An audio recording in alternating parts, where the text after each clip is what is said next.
Welcome, everyone, to Together We Serve TV show. We're on e360tv.com.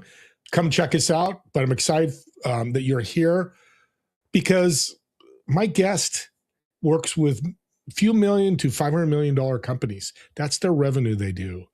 And guess what he does? He teaches them how to serve their clients, their prospects, their competitors, their friends, just how to bring value to people. Now, if a $500 million company or a $200 million company can do this and grow and scale, well, if you're making $150,000, who says you can't do $200,000 this year? Whatever that scale looks like, this really works. And relationships, the most neglected and powerful lever in every business. This is the secret sauce we're going to talk about today. Let's bring our guest on. George, welcome to the show, my friend. Brother, I am honored to be here and super excited to connect with you and share. Title, powerful lever. Let's dive into that. What's that lever you're talking about? Oh, I love this question. Relationships, right? At the end of the day, I'll make it really simple for everybody listening. Every decision a human being makes is an emotional-based decision. In order for somebody to make an emotional-based decision, they need to feel one thing, which is safe. The only way to feel safe is to be in a relationship. You think about it over and over and over again. We've gone into restaurants, so excited to eat there, had a bad experience with the hostess, bad experience with the waiter, and then we're like, you know what? I'm going to go eat somewhere else. We've gone to restaurants where we've had an incredible experience in subpar food, and we recommend all of our friends go there. We've gone to restaurants, had incredible meals with subpar service, and what's the first thing we say to our friend when they're like, should I go here? And we're like, no, the service was horrendous. Has nothing to do with the food. So in business, it has nothing to do with the product. It has nothing to do with the service. It has everything to do with the relationship with the people, both providing it and receiving it, and how we focus on that as the most important lever. I love that. It just happened this morning. A very nice hotel here I rented, got for my cousins, paid for it, and they charged her card. Yep. You know, beautiful. They loved it. They service is great. I'm like, I don't know if I'm going to talk it. So I lived it today, and we all lived that. Well, let's talk about what you said about fear and what people are doing nowadays with business with fear. Yeah. I'm going to actually tie these two together. So I think the second part that's really important for people to understand is relationships also are not just external to your company. It's not just your clients. The health of your home dictates the health of your bank account, because the relationships that you build with the people inside of your company, in my opinion and my experience in 20 years of doing this, are drastically more important than the ones you build with your customers. And I'm not saying they get a different amount of weight, but in an order of priority, your home has to be dialed before you give it to your neighbors so that you and every member of your home is on the same page. And so right now, we're in 2026. Love it, right? My biggest thing is everyone's seeing it. We see people in fear. They're like, no one's buying. Buying cycles are getting longer. No one's going through my funnel. People are lurking. They're opening my emails, but not taking action. And I'm seeing it run rampant across the board. Ironically, there are plenty of things that are working and still people building businesses and scaling businesses, but it's requiring more from us. And the thing that it's actually requiring is relationships. It's requiring trust. I have clients left, right, and center, and they're like, oh, the webinar's not working anymore. They're not clicking on the follow-up email sequence, or they're not booking sales calls. And I was like, well, how about we just start connecting with them? How about we just book an audit and help them? How about we show them what it's like to work with us before they ever invest $1? How about we give them evidence so they can see what it feels like, they can know what it feels like, and they can see a taste of what we're getting? And then sure as crap, in a week, I'm like, hey, just closed a deal, just closed another client. And I was like, well, ask those clients why. And they're like, well, everybody promises me everything. And then I just feel like a number. Or I've bought so many programs and I never even opened them. Or this coach promised me the world, I paid money, and then I'm going to never talk to them again, right? Like if we were an Olympian, we would never hire a gold medal coach and then be happy that they never showed up to practice, that they never showed up to the game. The purpose of being in business is to serve the people who use our products, because your job does not end the moment somebody buys your product. That's when your job begins. Your job ends the moment they received the result. And if they're paying you, you have the responsibility to get them there. So let's say you put your kids in private school. You pay $1,500 a month for school. I do that, but I would never be okay if at the end of the school year, my son didn't get to go on to 4th grade. Whose responsibility is that? My 9-year-old? No, I'm paying somebody for a service that we mutually agreed upon, that if I invest this with you and you tell me what you need, you will raise my son, educate my son, and help him progress to the next grade. The same thing is true in business. And it's true with physical products, and it's sure as crap true with digital products, coaching, service-based consultants, right? We all complain about attorneys. Oh, the retainer's so big, they do nothing. We scream about it. We want the one that's going to be there on the field with us. We want the one that's going to fight on our behalf. You're not going to pay for a doctor to walk in and be like, didn't see the doctor, just saw a nurse practitioner. Yep, didn't even get to meet him. No, right? You pay for surgery. You want the clerk doing the surgery, or do you want the surgeon that you paid for? You would be unhappy if somebody else did the surgery, or you had the wrong foot amputated or the wrong leg operated on. So it's not like this is like an out of the box theory. What it really is the world is demanding we get back to what business was designed to be, which was to be of service. And if we go back, even when you and I grew up, right? You're a little bit older than me, but when we grew up, the only thing that you had before the internet was your reputation. Everything was reputation and results driven, right? They either had a good experience and people talked about it, they had results, so they told people about it. And if you didn't do those two things, you didn't exist in business. The internet made us lazy. We're like, oh, we can take advantage of people. We can take a shortcut. Well, here's the news for you. The old way never went away. People just got distracted because we still crave the same thing. So we have to focus on the things that matter and the things that work, which are the principles. Our job is to guide people. It's to get them a result. And it's to ensure that if somebody makes an investment, that we make that worth their investment or way beyond, because business should beget more business. And I ask clients this all the time. I ask them one or two questions. Number one is, I was like, how many of your current customers has come from a previous customer? That's where I start. And sometimes I hear none. Sometimes I hear a few. And I'm like, amazing. That's where we start. Because what that tells me is they've not had enough evidence in their life to be able to tell a friend about it. Right? Like, I love that my entire business is referral based. I have clients galore who feed me clients. They're like, nope, George coaches me. Don't take his time, but I'm going to add you to his roster. I'd rather us both be coached by him. That's question number one. The next question, and this is where I really dig into relationships.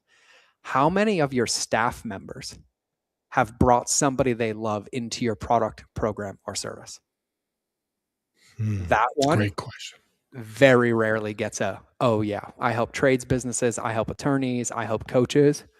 And I was like, that's telling you something. Because if the people that work for you aren't proud of what you do and aren't confident to give your mom to them, or their sister to them, or their friend to them, or aren't excited to promote what you're doing, there's a really, really big opportunity for you to examine what's missing. And before I worry about how do I get another customer, I'd be more worried about how do I get my team to believe in what we do so much that they'd be happy to be a customer. Speed. You said something while you're at Golden Nuggets audience. Hope you wrote notes. My head's spinning right now. But you said within a week they got a client and they called you. In a week. This is not something that people tell me, or me tell you, George, I can't wait a year. I can't wait 6 months. Even if you have to, you should. But this can happen pretty rapidly, right? 100%. 100%. And I did a call this morning with like 15, 20 female entrepreneurs. And one of the things that I said is, as an entrepreneur, what I've found, and this is where we have to be really, really honest with ourselves, the longer and longer we're in it, the more bias that we build, that it gets to be easy and it shows up without us. But if most of us go back to when we started, right? You and I started a podcast, right? Nobody listened to it because we recorded it and published it. And we didn't expect them to. So we're like, how do I get people to listen to it? Oh, I have to tell my friends. I need to invite people. I need to build connections. But then what happens is we get a little bit of momentum and we're like, oh, now it's just going to handle itself. No, it doesn't. We have to protect those levers at all costs. And I feel like we just forget. And when we forget, we end up in these traps. We over ruminate. We try to think about clarity. And I tell everybody, the results you're looking for, the clarity you're looking for, are not sitting behind your keyboard. They're sitting on the field where your patients are, where your clients are, where those conversations are. Every time I've had to reinvent my business, and it's been probably 6 or 7. The moment I do, I'm like, great, I know nothing. The first thing I'm going to do is I'm going to talk to 100 people and see if I can help them. Hey, how can I help you, Steve? What can I serve you with? Hey, I'm really good at this. Can I help you with this? And I look for patterns. And very quickly, I'm like, hey, would this help you? I'm like, yeah. I'm like, I'll give you 2 hours of my time. What's it worth? And you're like, well, I can pay you $1,000 for it. I'm like, done. Now I have a price point. Now I'm going to go find 10 more of you. Hey, I'm doing this. I'm going to help you with this for 2 hours. You got $1,000? Totally. And then I earn the right to complicate it over and over and over again. But when it comes to business, it's all about relationships. And there is no area in our business where we get to stop. The only thing we get to do is replace. But if lead gen is a big area of your business and all you've done is build leads and relationships with people, and all of a sudden you're like, I don't want to do it anymore, you can't just take that off the table. You now have to put somebody else in that position in order to do that. It's like if your entire restaurant gets filled up every single week because of the magazine adverts that you run in a magazine, you can't stop running those ads and then be like, I wonder why no one's sitting at my table, right? So business really boils down to data. And when we think about business, business requires people. That means that we have to be in relationship with people. And what I've seen happen, especially during COVID, is people got so conditioned to be disconnected from people. Like we think it's an inconvenience if somebody calls us. We think it's an inconvenience if somebody texts us. And I'm like, but what if on the other end of that phone call, not even from a money standpoint, there was a $250 million deal. There was a $250,000 deal. Somebody was calling you for having you $2,500. And you're like, well, I don't know that. And I was like, well, of course you don't. But there's one way to guarantee you don't get it is you don't pick up the phone and build the relationship. Right? It's so ironic that the things that we crave and the things that we desire, we resist the behaviors that would actually allow them to come in. And so that's kind of how I see it. Yeah. The image of a lever that you use, and when you gave me the title for this beginning of the week, and audience, think about this. He's making it look simple. And there's work too, but literally pulling a lever, I think of a slot machine. Clink, and up pumps value. That's all you've got to do is pull that lever. That's all you got to do. No matter so which way it's this mindset, yes. Right? It's your head. Yeah. So before we forget, and serve right, because I think it's a skill on top of a mindset. 100%. Mention we in the green when you talk about the Marines, part of being thank you for your service. Talk about that quote because this is powerful. Yeah, well, I love it. So I probably talk to 100, minimum of 100 entrepreneurs a week because I make myself available, right? And there's one common thread that keeps coming up, and it's fear. I don't know what to do. I'm frozen. And here's the thing. Stagnation never creates a result, right? Like I used to be 270 pounds. I'm only 170 now, right? I lost 100 pounds. But ironically, when I was fat, me sitting there thinking about how I was fat and wondering what I was going to do to change it didn't actually change anything. It wasn't until I was like, what's one thing I can do differently? I'm like, you know what I can do? I can drink more water and go for a 10-minute walk. You know what I can do? I can have one healthier choice today and it compounds. And in the Marine Corps, after 13 years, the one thing that they ingrained in my head and all of our heads more than anything is that when things get bad, when things get hard, your job is to shrink your world as small as possible to the things that you can control. Because what that does is it keeps us in motion. It keeps us in action, right? And so we might have had the best plan in the world to run a mission and run an op, and then a roadside bomb goes off or something doesn't go to plan. Well, we can't stop. But what we have to do is we have to assess really where we are. And they would literally teach us. They're like, hey, touch your chest, touch your gun, touch your rounds, check on your buddy, tag your battle buddy. And then it's like the more and more awareness you bring, the more present you become. And it's like, what's the next best action? What's the next best action? And you start to stack those actions. And so even for me, I've gone through many, many hard seasons in business, right? And it's like, oh my God, my clients left, or I lost the biggest contract in my life. I can sit there and think about it all day, but nothing is going to make a contract magically show up. So I'm like, okay, what do I leverage? I'm like, you know what? I'm going to text 5 of my friends and be like, hey, I'm in a tight spot. I'm really looking for anything. Do you know anybody? Then I'm going to call a couple of people. Then I'm going to make a piece of content.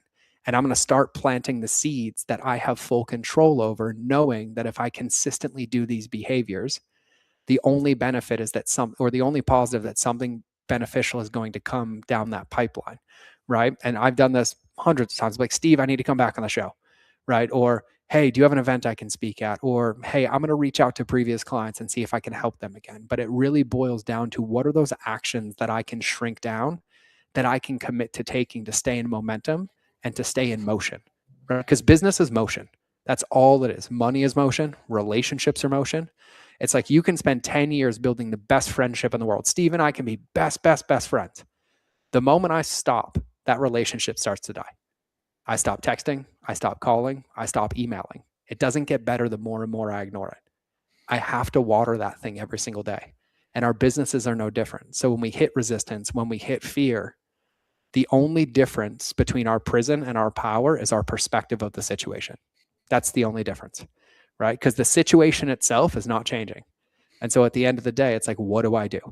And it's like, okay, they said no, on to the next. What can I learn? They said no, on to the next. What can I learn? They said yes. What did I learn? What can I bring into the next one? And that's really what it boils down to, is that we stay in motion and we stay in pursuit of the things that are actually going to give us a result. I'm not a big fan. Well, I love magic, but because it truly is, all this stuff is not hard to do. You don't need to learn to be a lawyer. You don't need to go to 10 years of school to be a doctor. It's something you just got to put in play. And what I love you say about momentum, forgot what you said. I call it momentum. Me and my business partner, Yep. What's our momentum today? We lost a $20 million deal last year. Mm-hmm. For 24 hours, I was human. I learned that from a guest. Be human for 24 hours. 100%. The momentum stopped for it. And the next day he goes, okay, what are we going to do? Well, in this part, George, you're just nailing it. By the way, audience, his social media is down below. You can reach out, connect with them. And we got a few minutes, some time, but you said you work with 100 entrepreneurs this week. Yeah. I've had 100 conversations this week. How many paid you? Huh? One. Okay, stop, audience. He talked to 100 people. Let's use a half hour, 50 hours this week. Let's use that number. One of them paid, and he's smiling. Yep. He's given his stuff for free away. Yep. Because it will lead to what, George? Well, for me, it leads to relationships. And I'll actually just be really, really honest about it. Come Monday, I did a group call for somebody I never met. There were like 25 people. I answered questions, gave out my personal email. And I was like, if you need anything, just shoot me an email. I responded to like 9 personal emails. Come Tuesday, I had a friend. He's like, hey, I have some business partners in town. They really need this customer journey thing you teach. Can you come meet with them? And I was like, yep, all the way up to Thursday. So I was like calls, connections, 15-minute coffee chats. Come Thursday, he's like, hey, I got 2 more people. They're coming over the house. They got to meet with you. It was supposed to be an hour. I ended up being there for 3 hours. And they're like, dude, we would love to work with you. Like, what does it look like? I told them what it looked like. And they're like, when can we start? I'm like, you know what? We can get something on the books next week.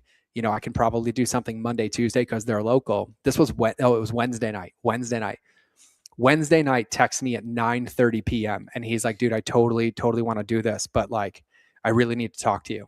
So I text him the next morning. It's 6:30 in the morning. And I was like, hey, brother, just like checking in. What's up? And he is like, dude, I'm really struggling to process this stuff. I'm at the office. Do you happen to be free right now? I was like, how long are you at the office? He's like, I'll be here all day. I got in my car at 6:45. I drove 14 minutes to the office. And I was like, oh, I'm going to give him an hour. That hour turned into 13 hours yesterday. I cleared my calendar, rescheduled calls because my heart was like, I can't leave this man in this situation. I need to help him in this business. He's like, I have a staff meeting Friday morning at 7 a.m. I was like, I can't make it. I got calls. I woke up this morning at 6. One of my calls rescheduled. I got in my car. I drove to his office. I was like, let's fix this right now. We got a couple things open. I was there until this call today.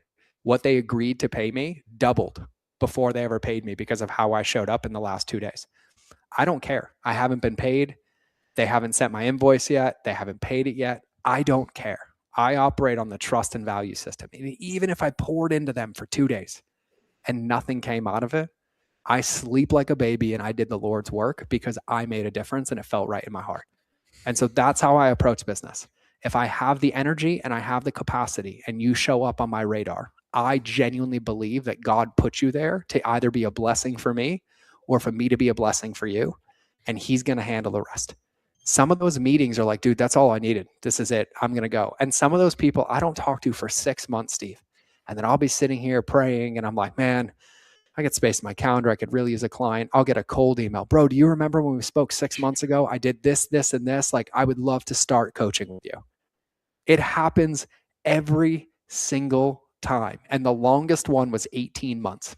I met a guy at a conference. I gave a keynote and I was like, when I'm done on this keynote, if I can answer any of your questions, let me know. He's like, George, we did 20 million last year, but 90% of our business was in Home Depot. They pulled our product. We are down to 600 grand and I have like 30 employees and like 90 days to make it. I'm like, brother, I can't fix this, but if you give me an hour, I can tell you exactly what I would do on Amazon, online. We sat down for an hour and a half in a coffee shop. I was mapping it out. I was doing strategy. And I was like, here's my email. Keep me updated. Steve, I crap you not. I did not hear from this man for 11 months. One day I opened my inbox and it's like, I owe you money. And I was like, what is this? Some like Nigerian print scam? No idea. Open the email and I was like, Ken. I remember Ken. And he's like, I just needed to give you the biggest thank you ever. We did everything that you said and we've been working for 9 months. We're not back to 16 million that we lost, but we're back up into the 8 figures. And we just want to say thank you. What is your daily rate to come do an intensive? We're going to pay you and fly you to Indiana. I crap you not. They wired me 6 figures. I was there for 3 days. I did 1 hour of work. They took me to dinner. They took me out on a boat.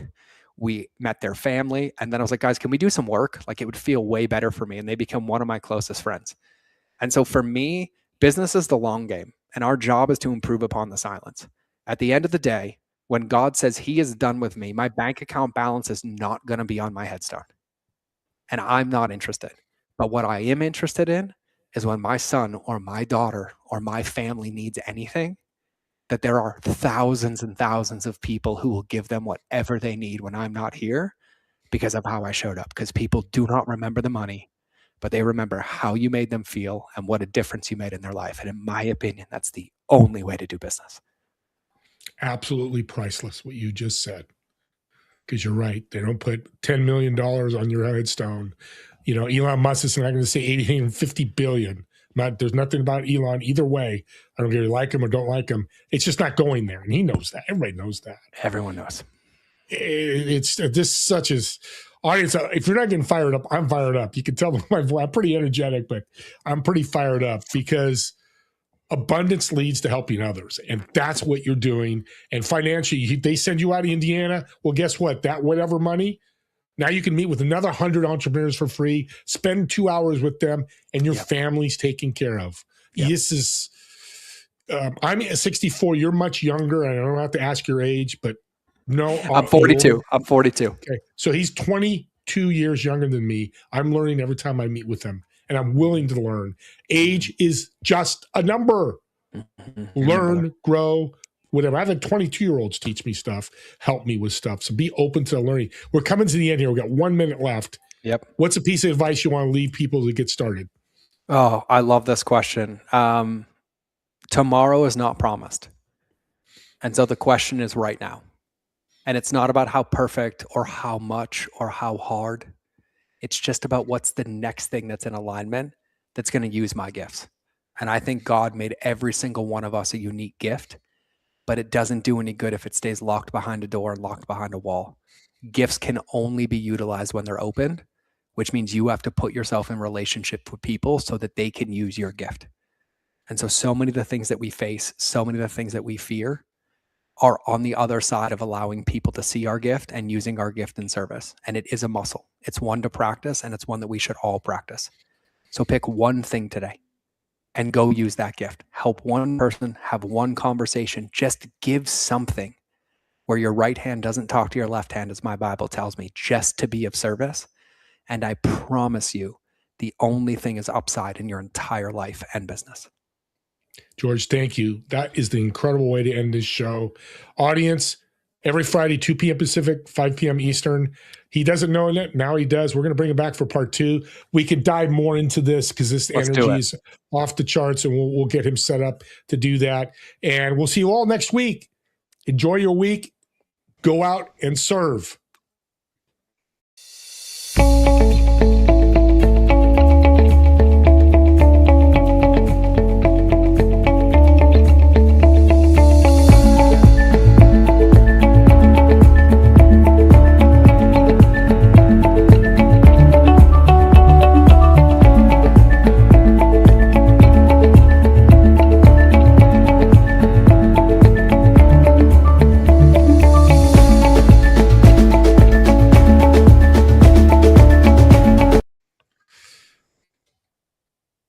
That was